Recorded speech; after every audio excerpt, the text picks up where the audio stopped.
Good, man. How was your weekend? Went by way too fast. Way too Don't they fast. don't they always? Yeah, wifey gave me a couple hours to myself, so that was cool. Nursing a foot injury, bro. I'm getting old. I A gotta foot what'd you do? just I don't know exactly what it is. I think I know what it is, but I don't want to confirm it. So yeah, this wishing. I gotta probably go make Okay, a doctor appointment. I I, will put positive affirmations for you into I the need to go to the ether. doctors. I need to go to doctors and get checked out, but I don't do that. Well, I hope it turns out well for you, man. Oh I yeah, it do. will be. How was your weekend? My weekend was good, man. Me and my brother went up to my mountain house this weekend to get some stuff done around the house, so that was nice. Just to unplug a little bit, you know what I mean? Going up there and kind of being in the mountains, being away from work and stuff like that for a weekend. So, Yeah, yeah, it was nice, and we got some one-on-one time with my brother, so it was cool. yeah. Yeah, yeah. So, well, I'm welcome bleeding. back, everybody, to another episode of the New Block Nerds podcast. I'm your host, Chris, aka Prince, with the homie Duran, aka Medic Grizzly. Duran. So it's been a while since we've gotten back into the show. Mhm. It's been a pleasant surprise for Yeah. me. Um, I'm really enjoying my adventures with Superman. This is going to be our episodes 5 through 7. We've already done Mhm. 1 through 4. Or I'm sorry, 4 through 7. So Duran, I feel like in this stretch of episodes, they've really opened up the story in a way that I really didn't see them going this broad in the DC universe. Which is a good thing, I think. And there were a couple of things that got kind of confirmed for us. So, like, we get a little bit of an introduction to Amanda Waller, so she's present, and we get confirmation pretty much that is Slade Wilson, aka Deathstroke. Yes. And these are all just extremely young versions of all these different DC characters. Um, so how did you feel just about, like, after the first 3 episodes that we watched, these next couple of episodes, just expanding on this different version of, like, the DC universe? I think it's so cool. This is probably like the first time in a while where like I'm checking HBO Max for new episodes. That's not like The Circle or like some other shows like live action. This is actually like a animation, and we're seeing real young versions. Amanda Waller in Second in Command. We don't know who the big guy is yet. He has flashbacks of what Superman supposedly did to him. We have no idea yet. Also, we have Slade Wilson being very young under command. These are people that are under command growing up under our eyes. Potentially Grodd, we don't really know. We just know it's a talking gorilla. We don't know what's going on with that. Then we got the technology span going on. It's just like, this is really cool. Like, this is just like refreshing, like knowing that, okay, I don't know what they're going to do next. Like, the floodgates are open. What characters want to pop in here now? Because I'm game for it. Even like they're exploring the whole love, the early love of like how Kent and Lois really got together. Just like that Right. is, it's really cool. It's really cool. I can't lie. So you brought up something. You brought up Grodd, and Yeah. you and I, we were kind of theorizing about this. We were like, because, and honestly, like, I really like the way that they're doing this series, because they're giving us very different iterations of what these characters would look like if they were very young in the game, right? Mm-hmm. So the same way I felt about that guy being Slade, the Yeah. same way I feel about Grodd. Like, I think maybe that gorilla is not Gorilla Grodd by title, but that person, my person, I think Yeah. That they character. I think they do become a version of Gorilla Grodd. I think that's kind of what this series has been doing, was it's just giving Yeah. us very fresh versions of DC characters. And we talk about Marina Waller, Deathstroke, Grodd. And it's something that we talked about this on our first review of the first couple episodes. It's fresh. Like, this feels Yes. very fresh. Like, this doesn't feel like any other DC, like, Superman story that I've ever read or watched or anything, right? That it feels very fresh, very original. something different, but in a good way, like a much Yeah. different version than what we're used to, for sure. But I like all the different changes that they've made to some of these characters. Like even like just the overall like they have comic relief in the middle of it, and then you go into like almost how emotional Ken can be as far as his powers and how he didn't want to show like he didn't want to scare like the world what's going on. And then you go to even episode 7 when it shows alternate Lois's alternate Supermans and how Superman is not always pleasant, is not always a nice guy. He can be destructive. And then you go back to where Amanda Waller I'm talking about has like I forgot what the name they used, but certain kind of days gonna show up. What are you gonna tell the world then when they could have took Superman out when he was under the bridge holding up people? And the main commander was like, that's not how we're gonna do it. And Amanda's like, no, take him out now. That shows you how Waller is. Just that's like her killer instinct. But there's something they know about, and then seeing like the other Supermans is like, yeah, we might get our early access to this. Like, I love this stuff. You know me as a fan, I love Injustice. I'm not saying this is going to go the Injustice way, but just even have like a scope of different Supermans in this particular field is really cool for me. Yeah, no, I gotta say, before episode 7, I did not see them going this multiverse route. Yeah.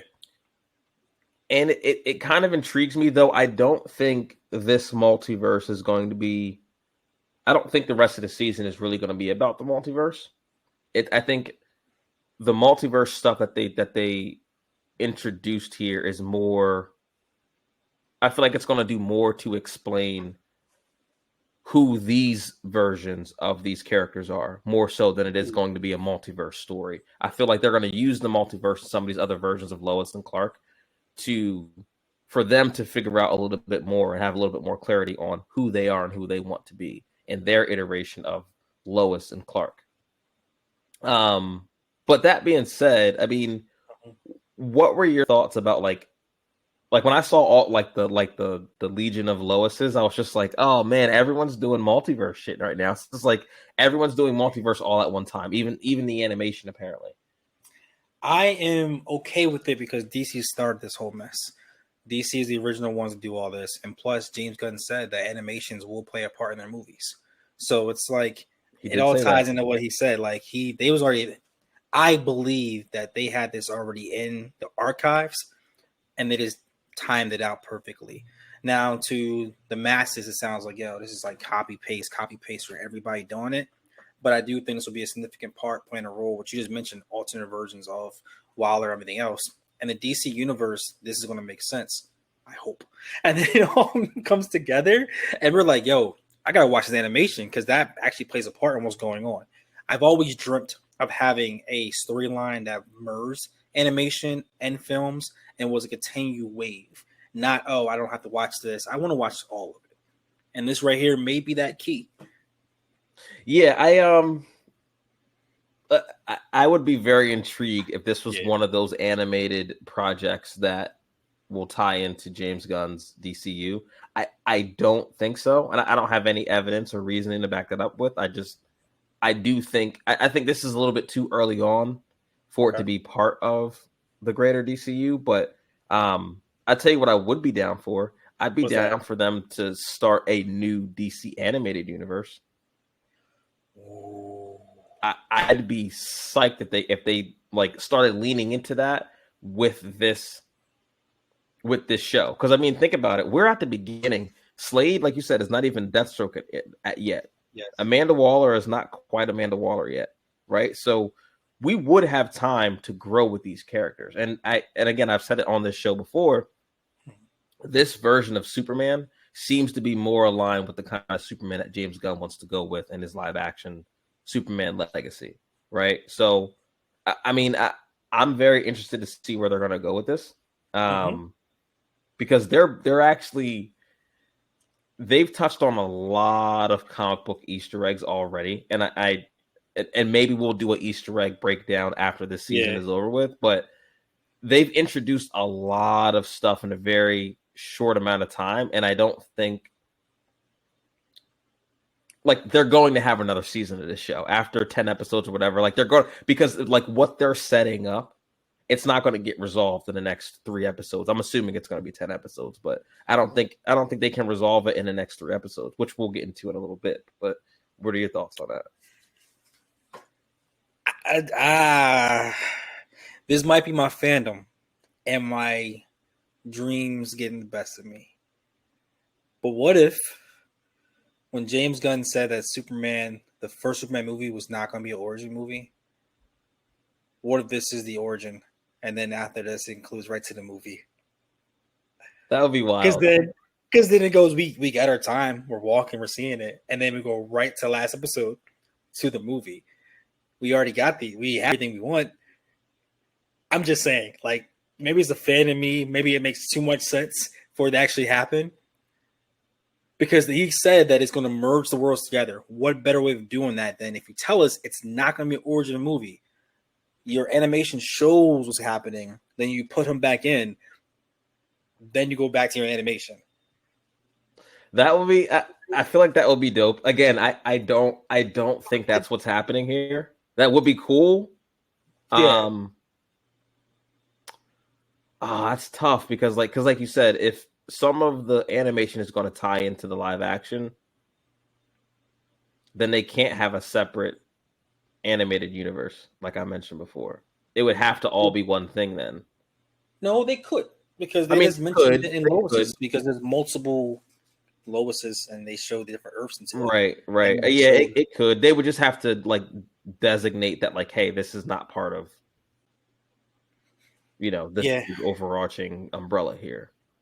But also, to your point, I'm actually okay if it's not combined and they just make a universe animation, and I'm okay with that too. If they continue to go down this path, if they get too high in their bridges and like, hey, everyone's loving this, and do some wild stuff, I'm not a fan of that.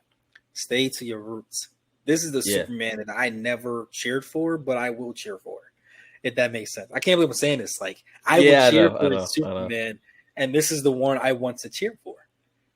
This is the most authentic one I see. Like, he's not that corny like the ones in the past. Right. And this version of Superman is a Boy Scout. I mean, he is like that very generic Superman Boy Scout kind of like personality. But to your point, like he's not a cornball about it. You know what I mean? I mean the tone is definitely more lighthearted. Mm-hmm. I'm interested to see as we go along through this show if the tone does shift a little bit, if the stakes are raised. I imagine they have to be a little bit, especially with at the end of episode 7, Lois kind of seeing, I guess, the footage of different multiverses, different versions of Superman. And like you said, not all Supermen are going to be good in other universes, right? So I think, again, it goes back to my original point about I think this journey over the next couple episodes is going to be more about this version of Lois and this version of Clark finding out who they are and who they want to be, and like what kind of specific iteration of character they're going to give us in this show. Because I don't think in season 1 they're like jumping out the window and giving us a full-blown like multiverse story. I don't think that's what we're getting right now. Maybe we might do something down the road if they have multiple seasons, but I don't think that's happening right now. No, I think it's just like one of those early like breadcrumbs, where like it's your brain thinking like, all right, I can dabble in this. I can see what's going on. Because I'm going to go on record and say this: there's some characters that need to be lighthearted, but Superman also needs to be aggressive when he has to be. Right. So I hope the Dark Side and the Brainiacs and all that stuff that comes in like almost like a live action form where you see the actual aggression come out of them. But if they do this for the Flash, for a TV show, animation, I'm all game. Like, I'm sorry, like this is like the Flash style that I want to see too. I don't know how it worked for Batman per se, but I'm also interested now because like if they can do this if they can make me like Superman for a little bit, can you imagine how it's going to be for a Batman one? This is fun. If they let the people who love the character control where the characters go, and this seems like the people that are in control right now, they actually enjoy Superman. Yeah, no, I mean, I agree with everything you say there. I think there is an opportunity for them. I mean, now I'm thinking about it. I mean, DC has always been superior to their competitors in the animation game. They just have. By I far. think I think with this new iteration of like the new regime and everything like that, this is a good opportunity for them to continue carving out that niche market, right? Because I think there are a lot of great stories that can be told outside of the context of like a big DCU that Mhm. you could do with animation like this. Like, I mean, this show is a perfect example of giving us completely different versions of characters, way younger characters than we're used to seeing that are staples in the DC universe, right? Mhm. So, like, I would love like if this performs well, if they think it was well received, like you said, to do a Flash TV show, to do another Awesome. Justice League character TV show. I would love for them to start making more shows like this and have like their own like animated universe. I think that would be really really cool and And not something for like, that no one's done before. and this is the right time. I personally think a lot of people are on the bandwagon now for animation and anime in general that they weren't 15, 20 years ago. Um, I would say that some American fans would be more into comic book anime than they would be Japanese anime if it was Hmm. done right. So the market's there. Like the market is there, and people would like you already see some of the homage of the glow up lightning strikes around him as he turns Superman in the opening. Like you're paying homage to your DBZ, your other things you're doing. It's a market out there, and they can capture this market. Something that Marvel's never been good at. They've, it's been more of a kiddish type show for them. Right, Um, right. this would be a great way to have the next generation plus the current generation to latch on to this roller coaster and go with it. Yeah, no, I mean, I think we agree there. I think I'm just thinking of other animation like Invincible. I mean, obviously a much different tone than this Mm, is, right? But again, that medium, that fan base for that medium is there. It exists, right? And like you said, maybe this show with Superman is one tone, but if you did the same production company but did Batman, all right, it's got to be a little bit different, right? The tone's got to hmm be different just because it's just a different character. Um, so it's something I think that they should lean into, honestly. Yeah. Yeah, I'm So I'm looking forward to even like before we get out of here. Like I know a lot of fans. Like I love Mortal Kombat, I love Street Fighter. When Mortal Kombat versus DC came out, you had a whole bunch of people come out to actually set a chance to play, and then you have the Injustice video games come out. Like these are markets that people want to play. They want to play with their characters and the animation. They also want to watch them in the anime. Like they want that. So you are giving the people what they want, and it's good content on top of that. You can't lose. yeah. Well, we hope. We've seen Yeah, DC. I'm just wishful thinking. We've seen them lose before. So, but here's the hope, and they don't. Yeah. I mean, I'm looking forward to the rest of the season. I hope they drop these episodes fast so we can do another review. I would love to review the whole thing in its entirety Yeah. once it finishes up. I'm very interested to see where they're going to go with it. But you got any other final thoughts?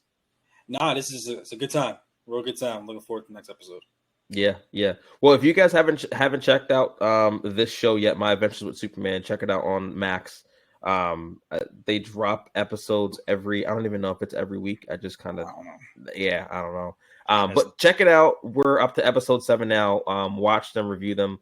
Let us know what you guys thought. Don't forget to like, subscribe, share with your friends, and we'll catch you guys next time.